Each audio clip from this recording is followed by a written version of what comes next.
압살롬의 죽음으로 이제 반역은 끝이 났습니다. 압살롬이 죽었기 때문에 압살롬을 따르던 군사들은 이제 더 이상 싸울 명분을 잃어버렸죠. 그래서 각기 자신의 장막으로 다 도망갔습니다. 다윗을 따르는 군사들은 이 승리로 인해 기뻤을 겁니다. 말도 안 되는 군사 숫자적으로 정말 월등히 차이가 남에도 불구하고 에브라임 숲의 그 지형지물을 잘 이용했고 하나님이 은혜를 베푸셔서 하나님이 도우셔서 이 말도 안 되는 전쟁에서 드디어 승리를 했습니다. 그래서 기뻐했지만 사실 그 기간이 그 시간이 짧았죠. 더 기뻐할 수 없었습니다. 왜였죠? 다윗이 아들 압살롬의 죽음을 너무나 슬퍼하며 통곡에 빠져버렸기 때문에 그들이 기뻐할 수 없었던 것입니다. 이 내용은 오늘 본문에도 또 나오게 되는데 사실 다윗은 통곡에 빠져 있어야 되는 것이 아니라 모든 상황을 빨리 정리하고 예루살렘으로 다시 돌아가서 왕권을 회복해야 하는 중요한 시기입니다. 근데 지금 그런 생각은 전혀 하지 않고 그저 마하나임 성에 주저앉아 통곡만 하고 있습니다. 그래서 다윗을 위해 목숨 걸고 싸웠던 군사들이 그리고 장수들이 오히려 이 싸움에 승리한 것이 부끄러워지게 여겨지는 그런 상황이 되어버렸죠. 그 내용이 이제 오늘 본문에서 등장하면서 연결이 됩니다. 자, 1절부터 3절까지 함께 읽어보겠습니다. 시작. 어떤 사람이 요압에게 아뢰되 왕이 압살롬을 위하여 울며 슬퍼하시나이다 하니 왕이 그 아들을 위하여 슬퍼한다 함이 그날의 백성들에게 들림에 그날의 승리가 모든 백성에게 슬픔이 된지라. 그날의 백성들이 싸움에서 쫓겨 부끄러워 도망함 같이 가만히 성읍으로 들어가니라. 자, 지금 이 장면이 전쟁에서 승리했지만 기뻐하지 못하는 다윗의 군사들의 모습입니다. 승리하자 다윗이 압살롬의 죽음 소식을 듣고 그저 깊은 통곡에 빠져 있다라고 하는 소식을 요압 장군에게 누군가 전했고 또 이 소식을 군사들도 다 들었습니다. 그러니 기뻐하다가 그들이 그 기쁨이 멈춰졌죠. 그리고 슬퍼했습니다.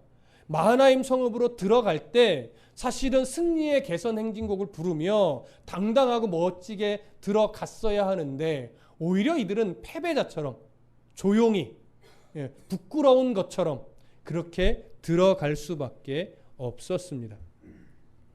이렇게 되니까 사실 다윗이 슬퍼하는 이유를 우리가 이해하지 못하는 것은 아닌데 압살롬으로 인해서 고통받았던 여러 사람들 또 목숨을 걸고 다윗의 왕권을 지키기 위해 싸웠던 사람들 오히려 그들을 생각한다면 지금 통곡에 빠져 있는 것이 다윗에게는 옳은 것이 사실은 아닙니다. 옳은 처신이 아니죠. 오히려 가슴 아픈 그 마음을 누르고 백성들에게 한 나라의 왕으로서 압살롬의 이 잘못을 다윗이 사과하고 그로 인해 고통받았던 사람들을 위로하고 그리고 다시 왕권을 찾아준 것에 대해서 감사하면서 백성들을 위로하고 격려했다면 훨씬 더 좋은 그림이었을 것입니다. 그리고 골방으로 들어가서 아들의 죽음을 아파하고 통곡했다면 훨씬 더 좋았을 것입니다. 그리고 이 모든 것에 앞서 하나님 앞에 먼저 감사했었다면 훨씬 더 좋은 모습이었을 겁니다. 그런데 다윗에게는 지금 전혀 그런 모습이 보이지 않고 오직 하나 아들이 죽었다라고 하는 사실에만 매여서 현재 통곡하여 다른 아무것도 보지 못하는 생각하지 못하는 그런 모습을 보이고 있는 겁니다. 이런 모습을 2절에서 뭐라고 표현했냐면 왕이 그 아들을 위하여 슬퍼한다 함이 그날의 백성들에게 들림에 그날의 승리가 모든 백성에게 뭐가 돼요? 슬픔이 된지라. 승리가 오히려 슬픔이 됐대요. 이것은 말하자면 이런 표현입니다. 백성들이 다윗의 모습을 보면서 실망하고 있었다라고 하는 것과 사실은 동일한 의미가 되는 거죠.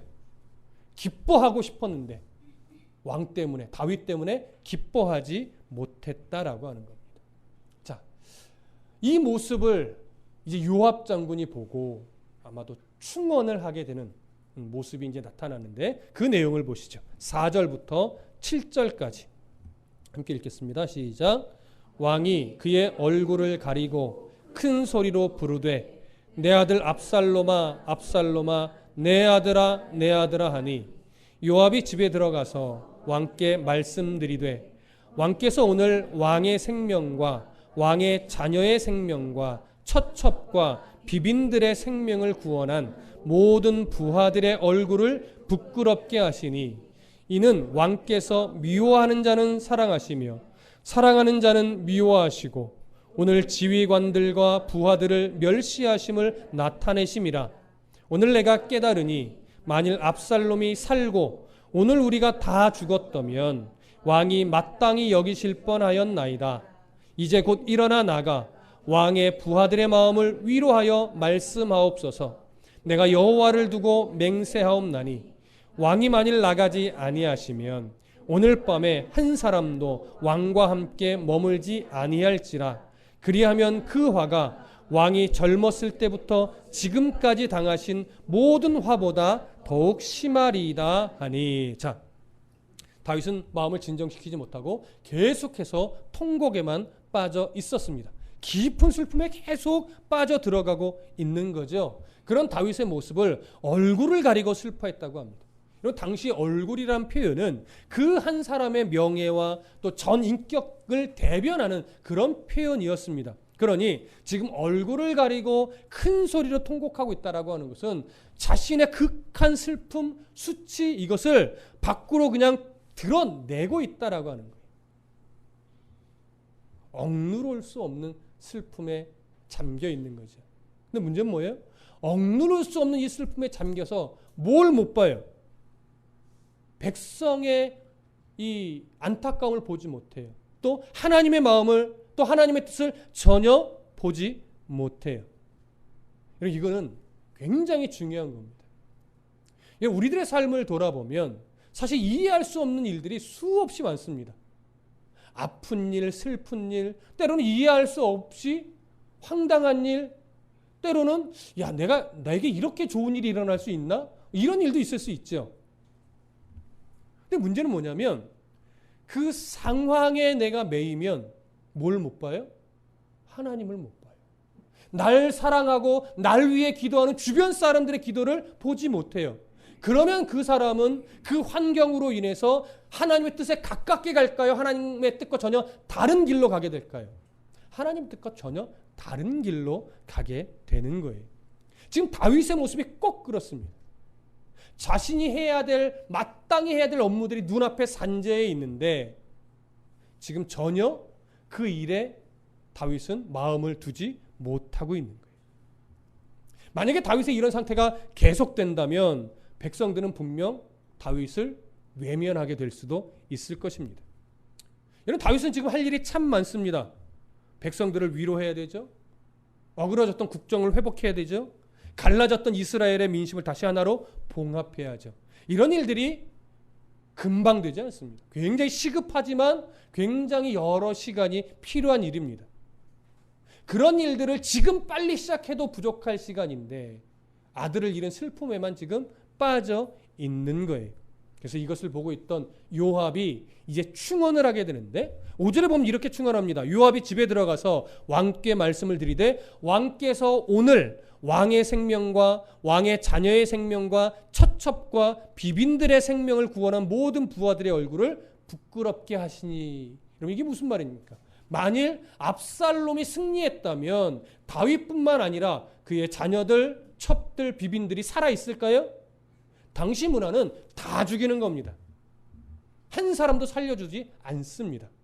그런데 이 말도 안 되는 전쟁에서 백성들이 목숨을 걸고 싸워서 승리하여 왕의 생명만 지켜낸 것이 아니라 자녀들, 첩들, 비빈들의 생명까지 다 살려낸 것인데 오히려 지금 다윗이 이렇게 통곡에만 빠져 있으니 그들이 목숨을 걸고 싸워서 그들의 생명을 살려낸 이 행위가 오히려 부끄러워졌다라고 하는 그런 상황처럼 되어버렸다라고 지금 말을 하고 있는 거예요.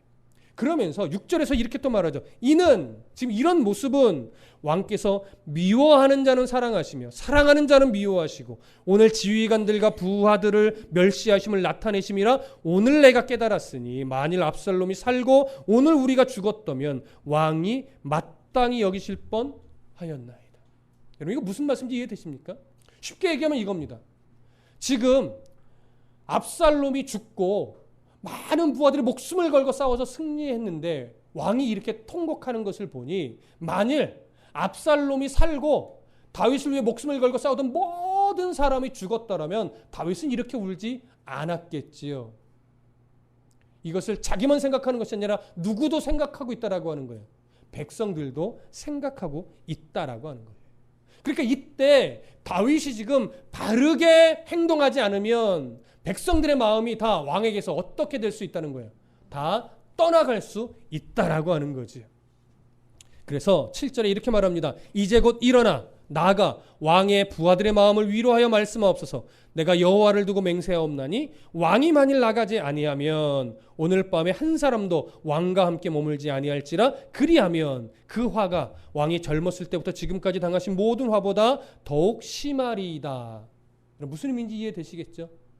백성들이 그로 인해서 당신을 떠나버릴 수 있고 그렇게 되면 다윗아 당신이 젊었을 때부터 지금까지 얼마나 힘겨운 순간들이 많은지 알고 있지만 그보다 더 힘든 순간이 찾아오게 될 것입니다.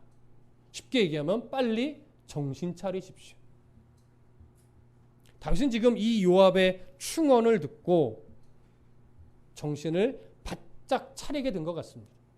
그래서 이제 8절을 보시면 그가 이제 새롭게 다시 마음을 가다듬게 되는데 8절 함께 읽어보겠습니다. 시작.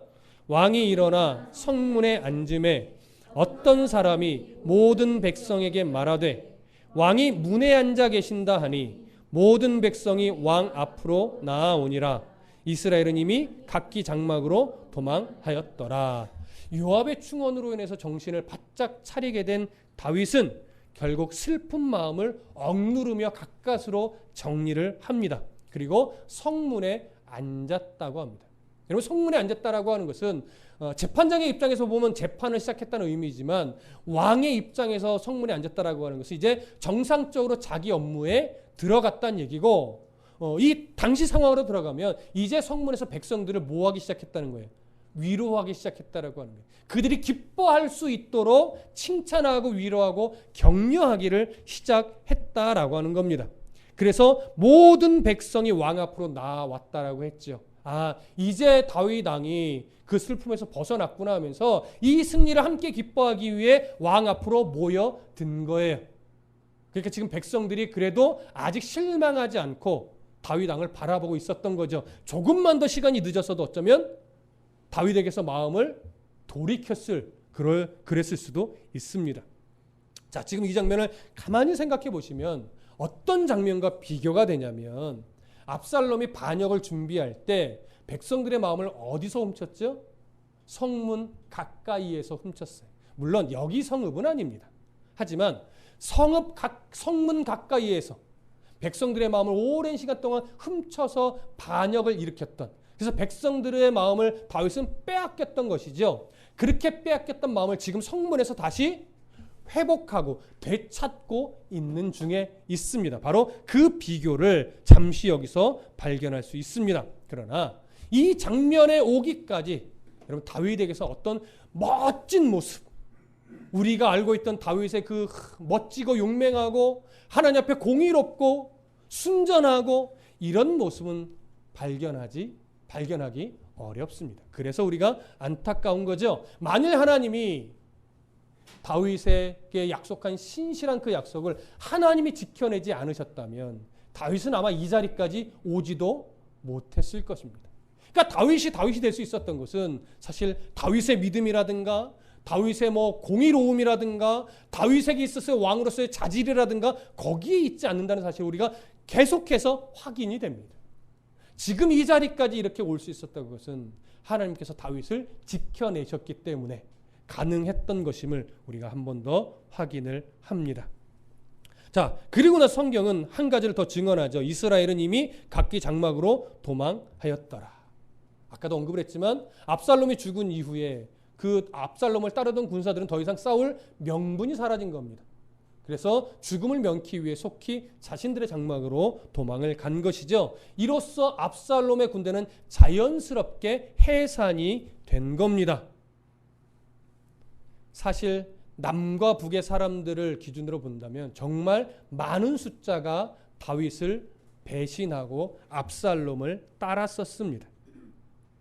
그러다 보니 이런 상황에서 압살롬이 죽고 다윗이 다시 이제 왕권을 잡게 되는 이런 때가 다가오니까 압살롬을 따르던 많은 사람들, 많은 백성들, 또 장로급에 있던 정치의 중심에 있던 사람들은 어떤 생각을 품게 될까요? 다윗이 다시 왕권을 잡으면 우리에게 복수하지 않을까? 우리가 다윗의 손에 죽지 않으려면 어떻게 해야 되지? 이런 생각을 하게 될까요? 안 하게 될까요?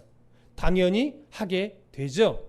그래서 그들이 어떤 토의를 하게 되냐면 9절과 10절 보십시오. 함께 읽습니다. 9절과 10절 시작. 이스라엘 모든 지파 백성들이 변론하여 이르되 왕이 우리를 원수의 손에서 구원하여 내셨고 또 우리를 블레셋 사람들의 손에서 구원하셨으나 이제 압살롬을 피하여 그 땅에서 나가셨고 우리가 기름을 부어 우리를 다스리게 한 압살롬은 싸움에서 죽었거늘 이제 너희가 어찌하여 왕을 도로 모셔올 일에 잠잠하고 있느냐 하니라. 자, 여기서 온 이스라엘 모든 지파 백성이라고 하는 것은 북쪽 이스라엘을 중심으로 한 지파를 말하는 겁니다. 유다를 제외한 아마 대략 한 10지파 가까이 될 거예요. 그들이 압살롬을 왕으로 세우는 일에 적극적이었어요. 그래서 어떤 표현까지 하냐면 10절에 이런 표현이에요. 우리가 기름을 부어 우리를 다스리게 한 압살롬이라는 표현을 하죠. 자, 압살롬이 어디서 반역을 딱 시작합니까? 헤브론에서 시작을 했죠. 그럼 헤브론에서 어떤 일이 있었다라고 하는 거예요? 압살롬의 머리에 기름을 부어 왕으로 삼았었다라고 하는 것을 여기서 보여주는 거예요. 그렇게 해서 왕으로 삼아서 이제 다윗을 죽이고 압살롬 왕권을 시작하려 했는데 사실 다윗은 그 옛날에 우리의 원수들을 물리쳐 주었고 또 블레셋 사람의 손에서 우리를 구원했던 적도 있는데 우리가 반역함으로 말미암아 압살롬을 피해 도망갔었다. 그래서 우리의 이 반역에 성공할 줄 알았는데 압살롬은 죽어버렸으니 이제 우리는 어떻게 하면 좋겠느냐. 빨리 다윗을 다시 왕으로 모셔오는 게 오히려 우리가 살 길 아니겠느냐. 왜 잠잠하고 있느냐 하면서 서로 어떻게 보면 핑계를 대면서 빨리 이 상황에서 가만히 죽을 날을 기다리지 말고 다윗 왕을 찾아가서 잘못했다고 용서를 빌고 다시 왕으로 추대하자. 그래야 우리가 살지 않겠느냐. 지금 이런 이야기를 서로 하고 있는 거예요. 북쪽에 한 10지파 정도 되는 이스라엘의 아마 장로들이 모여서 이 얘기를 했겠죠. 근데 이 소식이 다윗의 귀에 들어옵니다. 자, 몇 절을 보시냐면 11절부터 15절을 보겠습니다. 함께 읽습니다. 시작. 다윗 왕이 사독과 아비아달 두 제사장에게 소식을 전하여 이르되 너희는 유다 장로들에게 말하여 이르기를 왕의 말씀이 온 이스라엘이 왕을 왕궁으로 도로 모셔오자 하는 말이 왕께 들렸거늘 너희는 어찌하여 왕을 궁으로 모시는 일에 나중이 되느냐. 너희는 내 형제요 내 고륙이거늘 너희는 어찌하여 왕을 도로 모셔오는 일에 나중이 되리요 하셨다 하고 너희는 또 아마사에게 이르기를 너는 내 고륙이 아니냐. 네가 요압을 이어서 항상 내 앞에서 지휘관이 되지 아니하면 하나님이 내게 벌 위에 벌을 내리시기를 바라노라 하셨다 하라 하여 모든 유다 사람들의 마음을 하나같이 기울게 하매 그들이 왕께 전가를 보내어 이르되 당신께서는 모든 부하들과 더불어 돌아오소서 한지라. 왕이 돌아와 요단의 이름에 유다 족속이 왕을 맞아 요단을 건너가게 하려고 길갈로 오니라. 여러분 이 장면이 지금 이해가 되십니까? 다윗이 북이스라엘에 있는 장로들이 모여서 다윗을 다시 왕으로 추대하려고 하는 움직임이 일어나고 그 소식을 다윗이 듣고 알게 되자 두 제사장 사독과 아비아달을 통해서 유다의 장로들에게 소식을 전하는 거예요. 유다의 장로들에게 이렇게 말을 전해라 하면서 지금 북쪽 이스라엘에게서는 나를 왕으로 다시 추대하려고 서로 논의가 일어나고 있는데 나와 같은 지파인 유다 지파 장로들 너희들은 왜 나를 지금 왕으로 도로 모셔오는 일에 서로 논의를 하고 있지 않느냐? 이게 시급한 문제가 아니냐?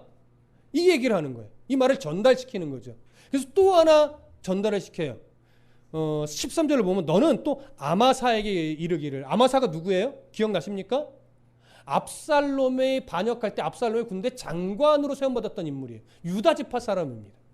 그래서 너희는 또 아마사에게 이르기를 너는 내 고륙이 아니냐? 네가 요압을 이어 항상 내 앞에서 지휘관이 되지 아니하면 하나님이 내게 벌 위에 벌을 내리시기를 바라노라 하셨다 하라.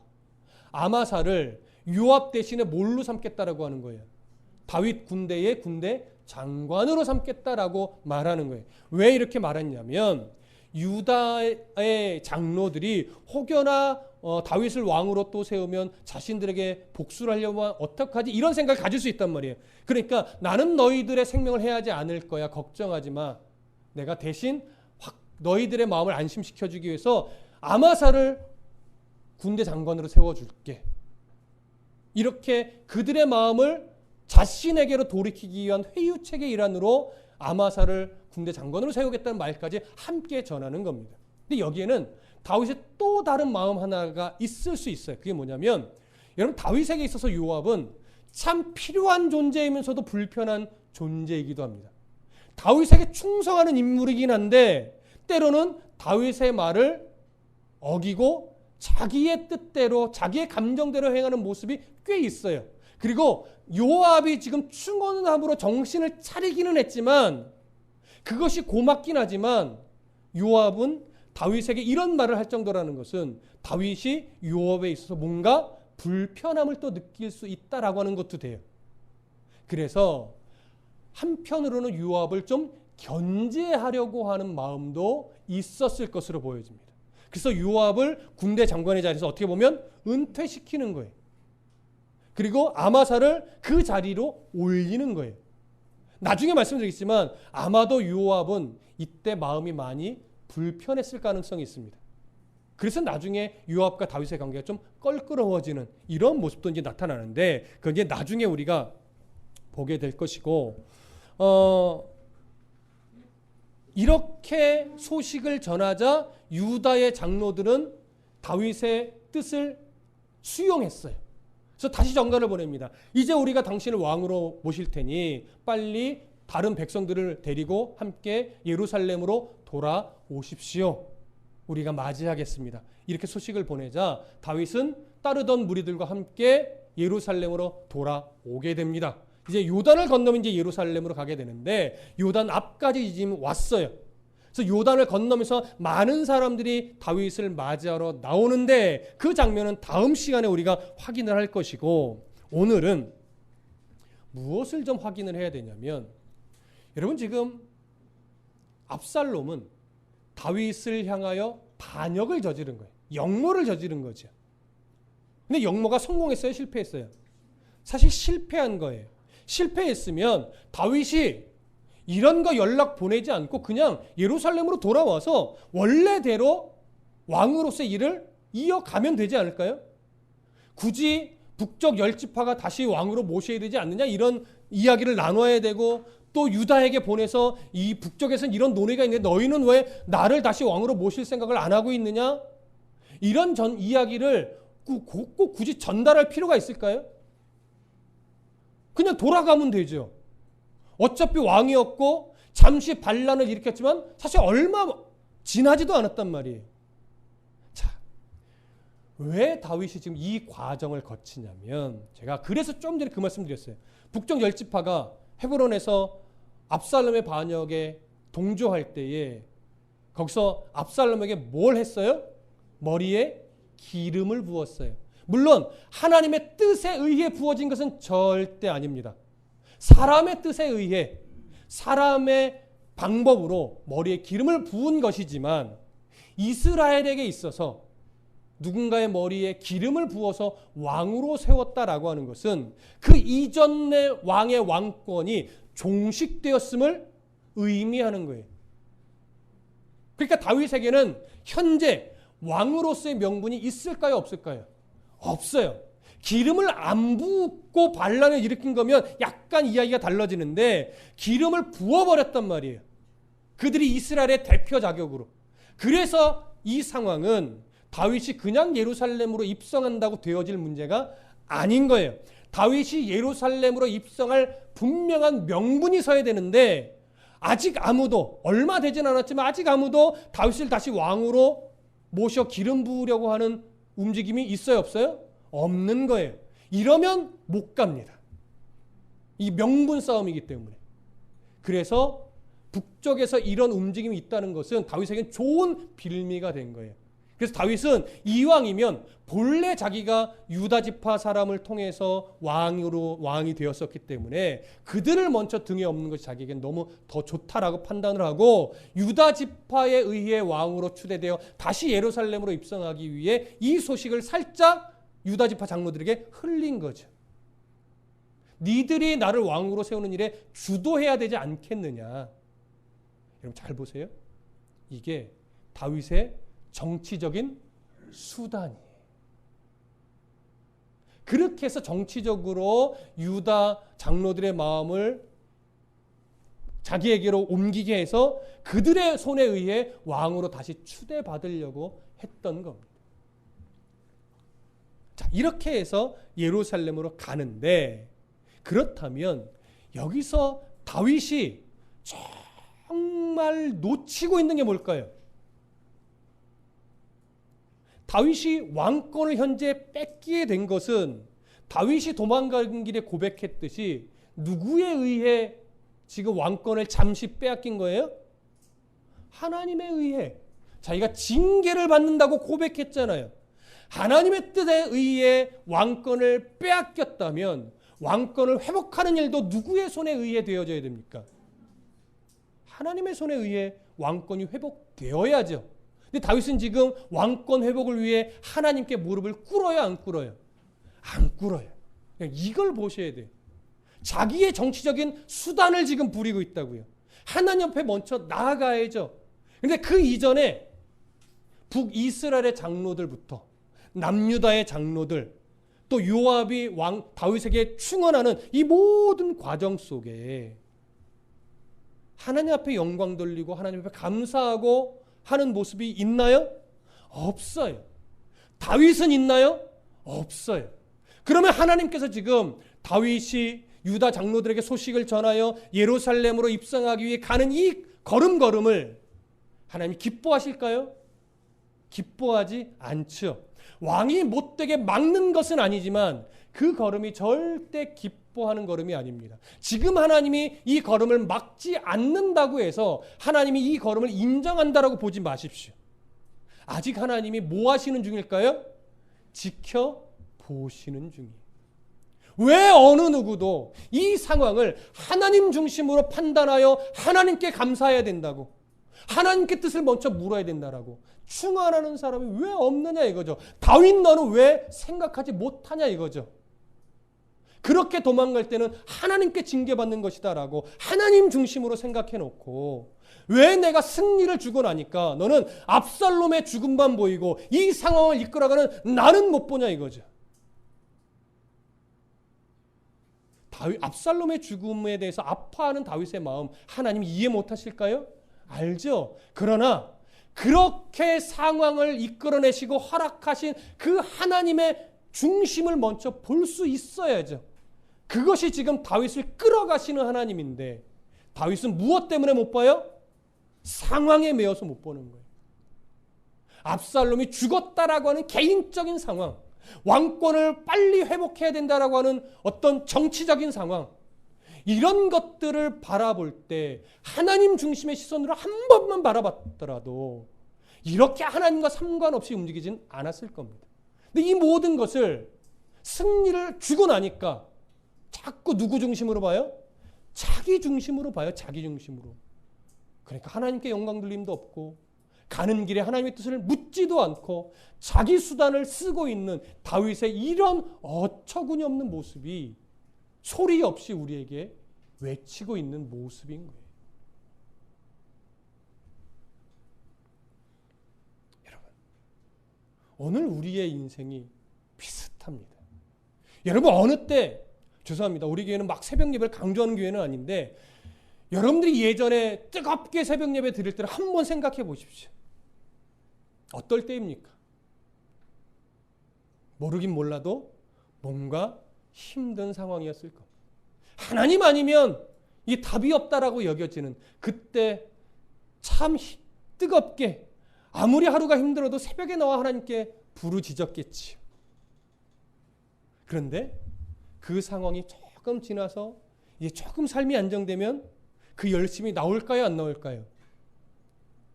여러분, 새벽 예배를 왜 못 드립니까? 이 얘기를 하는 게 절대 아닙니다. 여러분, 중심 놓치지 마세요. 그 얘기를 하는 것이 아닙니다. 우리들의 이 죄성이 그렇다라고 하는 거예요. 힘들면 하나님을 찾는데 그 힘듦이 지나가면 하나님을 잘 안 찾더라라고 하는 거죠. 그게 사람이에요. 그러니까 하나님은 지금 우리에게 뭘 말하고 싶을까요? 힘들 때만 나 찾지 말고 평안할 때에도 나를 좀 찾아주라. 어떤 상황 속에서도 네 삶을 붙잡고 있는 내게 감사하고 하나님 앞에 늘 뜻을 구하면서 돌다리도 두들겨 가라는 말을 돌다리를 두들길 때 하나님께 물어보고 두들기는 그런 성도가 좀 되라. 아무리 안전한 다리를 건너가도 하나님 건너가도 될까요? 묻고 건너가는 그런 성도가 좀 되면 안 되겠니? 이게 하나님의 마음이죠. 다윗은 지금 여기에서 실패하고 있단 말이에요. 여기서. 평안할 때 주를 더 찾을 수 있는 성도가 되어야 합니다. 오히려 환난 중에는요. 이건 오해하지 말고 드세요. 환난 중엔 더 기도 안 해도 돼요. 무슨 의미로 제가 이 말씀 드리는 걸까요? 지켜주시면 신뢰한다면 환난 중에 평소보다 더 열심히 기도할 이유가 뭐가 있겠어요? 평안할 때든 환난 중에든 여전히 내 모습은 동일하게 간다면 여러분 무슨 말씀인지 아시겠습니까? 그게 더 성숙한 신앙이죠. 또 이렇게 말하면 또 기도하지 말아야 되나? 아니요. 그래도 기도해야죠. 어려울 때 더 뜨겁게 기도하세요. 그러나 그것이 내 신앙을 다시 하나님께 돌리는 출발점이 돼야지 그때만 기도하는 이런 신앙은 되지 말란 얘기예요. 어려울 때나 평안할 때나 좋은 일이 일어날 때나 늘 동일하게 하나님 앞에 구하고 감사하고 도움을 청하고 뜻을 구하는 이런 성도가 더 성숙한 신앙이죠. 그것 때문에 제가 특별 새벽 기도를 안 하는 겁니다, 여러분.